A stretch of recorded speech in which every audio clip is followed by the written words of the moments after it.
حضور علیہ الصلوۃ والسلام نے ارشاد فرمایا، تم میں سے بہترین شخص وہ ہے جو اپنے گھر والوں پر زیادہ مہربان ہو۔ اور سرکار علیہ الصلوۃ والسلام اپنے گھر والوں پر سب سے زیادہ مہربان تھے، سب سے زیادہ نرم تھے۔ حضور علیہ الصلوۃ والسلام نے ارشاد فرمایا، جو شخص اپنی بیوی کے بد اخلاقی پر، جو شخص اپنی بیوی کی بد اخلاقی پر صبر کرتا ہے تو اللہ رب العزت اسے حضرت ایوب علیہ السلام جتنا اجر و ثواب عطا فرمائے گا۔ اور آپ نے ارشاد فرمایا، جو عورت اپنے خاوند کی بد اخلاقی پر صبر کرے تو اللہ رب العزت اسے حضرت آسیہ، فرعون کی بیوی حضرت آسیہ رضی اللہ تعالی عنہ جتنا اجر و ثواب عطا فرمائے گا۔ حضرت ابو الحسن خرقانی رحمۃ اللہ تعالی کے بارے میں آتا ہے کہ کوئی شخص انہیں ملنے کے لیے جاتا ہے اور آپ کے دروازے پر دستک دیتا ہے، اندر سے آواز آتی ہے، کون؟ تو وہ شخص کہتا ہے کہ میں آپ کے خاوند سے ملنے کے لیے آیا ہوں اور فلاں علاقے سے آیا ہوں۔ تو وہ عورت کہتی ہے وہ جنگل کی طرف گئے ہیں، اللہ انہیں سلامت نہ لائے، وہ واپس نہ آئیں، ان کے ساتھ یوں ہو، مسلسل آپ کی مذمت کرتی ہے۔ اور وہ شخص دروازے پر کھڑا سنتا رہتا ہے، اور ابھی دروازے پر ہی ہوتا ہے کہ حضرت ابو الحسن خرقانی رحمۃ اللہ تعالی شیر پر لکڑیوں کا گٹھا لادے ہوئے تشریف لاتے ہیں، اور شیر کو جس طرح گدھے کو ہانک رہے ہوتے ہیں اس طرح وہ گدھے کی طرح شیر بنا ہوا ہے اور لکڑیاں اٹھائے ہوئے۔ آپ اسے سلام کرتے ہیں، خوش آمدید کہتے ہیں اور اپنے گھر میں داخل ہو جاتے ہیں، لکڑیاں اتار لیتے ہیں اور شیر کو کہتے ہیں جاؤ اللہ تمہیں برکت عطا فرمائے۔ اور پھر وہ مسلمان بھائی کو اندر لے جاتے ہیں، مہمان کو اپنے گھر میں داخل کرتے ہیں، اور ان کی بیوی اسی لہجے میں بات کرتی ہے،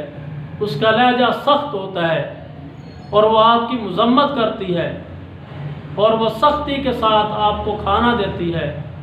تو وہ مہمان کو کھانا کھلاتے ہیں، مہمان کھانا کھا کر رخصت ہوتا ہے، اور مہمان کے دل میں یہ سوال ہوتا ہے کہ اتنی سخت بیوی کے ساتھ اتنا سخت رویہ اختیار کرتی ہے، آپ کیسے صبر کرتے ہیں؟ لیکن وہ سوال نہیں کرتا۔ پھر دوسرے سال پھر وہ ملاقات کے لیے آتا ہے، دروازے پر دستک دیتا ہے تو اندر سے آواز آتی ہے، کون؟ تو وہ شخص کہتا ہے کہ میں آپ کے خاوند سے ملنے کے لیے آیا ہوں، آپ کے شوہر کا دوست ہوں۔ تو وہ بیوی کہتی ہے اللہ ان کا بھلا کرے، وہ بہت نیک آدمی ہیں، آپ کا آنا مبارک ہو۔ تو ان کی تعریف کرتی ہے